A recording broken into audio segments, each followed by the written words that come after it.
حضور نے فرمایا کہ میں قرآن مجید کی ایک ایسی آیت جانتا ہوں، اگر تمہیں معلوم ہو جائے، لوگ اس کو تھام لیں، اس کو پکڑ لیں، تو ان کے لیے وہ آیت کافی ہے۔ ایک آیت قرآن کی جو میں جانتا ہوں، اگر لوگ اس کو تھام لیں، اس پہ عمل پیرا ہو جائیں، اس کو روحوں میں اتار لیں، اس کو اپنے عمل کا حصہ بنا لیں، اس پر یقین و اذعان کا جہاں آباد کر لیں، تو فرمایا کہ وہ ایک آیت ہی ان کی پوری زندگی کے لیے کافی ہے۔ اللہ اکبر۔ اور وہ آیت کیا ہے؟ حضور نے بتائی، وہ آیت یہ ہے، وَمَن يَتَّقِ اللَّهَ يَجْعَل لَّهُ مَخْرَجًا وَيَرْزُقْهُ مِنْ حَيْثُ لَا يَحْتَسِبُ، کہ جو اللہ سے ڈرتا ہے، اللہ اس کے لیے راستے کھول دیتا ہے اور اس کو وہاں سے رزق دیتا ہے جہاں سے اسے گمان بھی نہ ہو۔ ہم ایک دفعہ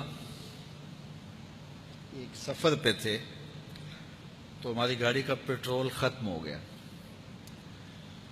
تو اتفاق سے ہمارے پاس کوئی رقم نہیں تھی کہ جس سے ہم پیٹرول ڈلوا سکیں۔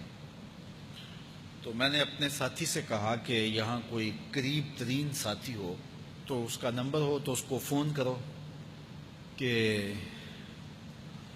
ہمیں تھوڑی سی رقم بھیجے تاکہ ہم گاڑی میں پیٹرول ڈلوا لیں، اور اگر کوئی قریب یاد آ جائے تو ہم اتنا سفر کر سکتے ہیں، 1-8 کلومیٹر۔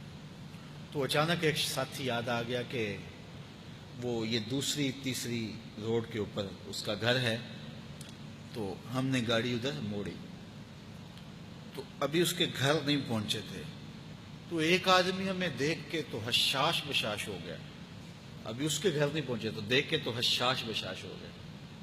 تو ملا، واقفیت بھی تھی، لیکن اتنی زیادہ اس سے جو ہے وہ شناسائی نہیں تھی۔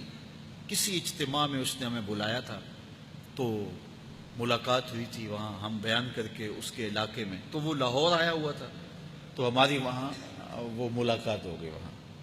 تو وہ جلدی سے جیب میں ہاتھ ڈال کر کے تو کچھ رقم تھی اس کے پاس، اور میں پیش کر کے کہنے لگا کہ وہ 2-3 سال پرانی بات، کہتا وہ آپ ہمارے ایک جلسہ میں گئے تھے، ہم آپ کی کوئی خدمت کرنا چاہتے تھے لیکن آپ ہمیں پکڑا ہی نہیں دیے۔ تو یہ ہے آپ کا نذرانہ۔ تو ہوتا یہ ہے کہ اگر کوئی نذرانہ پیش کرے تو میں کہتا ہوں کہ نہیں کوئی مسئلہ نہیں، لیکن میں نے کہا ٹھیک ہے لے آؤ، کیونکہ تم خود نہیں آئے ہو، تمہیں کسی نے بھیجا ہے۔ وَيَرْزُقُهُ مِنْ حَيْثُ لَا يَحْتَسِبُ، میرے رب کا وعدہ ہے اگر تم اس پہ بھروسہ کرو تو پھر وہ تمہیں وہاں سے دے گا جہاں سے تمہیں گمان بھی نہیں ہوگا۔ یہ یہاں ٹول پلازا ہوتا تھا نا، یہاں یہ جو پنڈی بائی پاس کے باہر، ہم 3 دن کا مسلسل سفر کر کے آئے، تو جو رقم وغیرہ تھی تو وہ کہیں راستے میں ختم ہو گئی، جہاں جیب میں ہاتھ ڈالا تو ہمارے پاس وہ اتنے پیسے بھی نہیں تھے کہ وہ ٹول والے کو دے سکے۔ تو میں نے اپنے ڈرائیور کو کہا کہ تمہارے پاس کوئی ہے، تو وہ کہنے لگا جی میرے پاس بھی کوئی نہیں ہے۔ تو میں نے کہا چلو اس سے ادھار کر لیتے ہیں، اس کو ہم کہتے ہیں کہ ہم قریب ہی رہتے ہیں، ابھی جا کے آپ کو بھیج دیتے ہیں۔ تو ہمارے سے جو اگلی گاڑی تھی اس نے اس کو کہا کہ یہ جو پیچھے والے ہیں نا ان کا بھی کاٹ لو۔ اس نے ہمیں پہچان لیا، تو اس نے کہا کہ یہ جو پیچھے گاڑی آ رہی ہے نا اس کے بھی لے لو۔ تو اس نے پیچھے مڑ کے دیکھا تو اس نے کہا اچھا یہ وہ آ رہے، چلو تم بھی رہنے دو۔ تو اس نے کہا تم بھی جاؤ اور وہ بھی جائے۔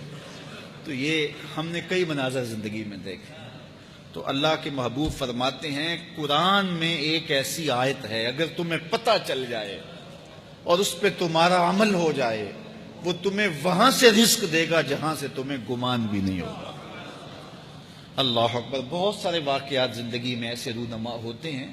یہ اچانک 2 باتیں میرے ذہن میں آ گئی تو میں نے آپ کے سامنے رکھ دی، تاکہ اس سے یقین میں پختگی ہوتی ہے، بالخصوص جو مبلغین ہیں ان کے لیے خاص طور پہ یہ باتیں ہیں۔ بس اس پہ توکل رکھ کے چلتے رہیں، پھر دیکھنا کہ اللہ تمہارے لیے کیسے اسباب مہیا کرتا ہے۔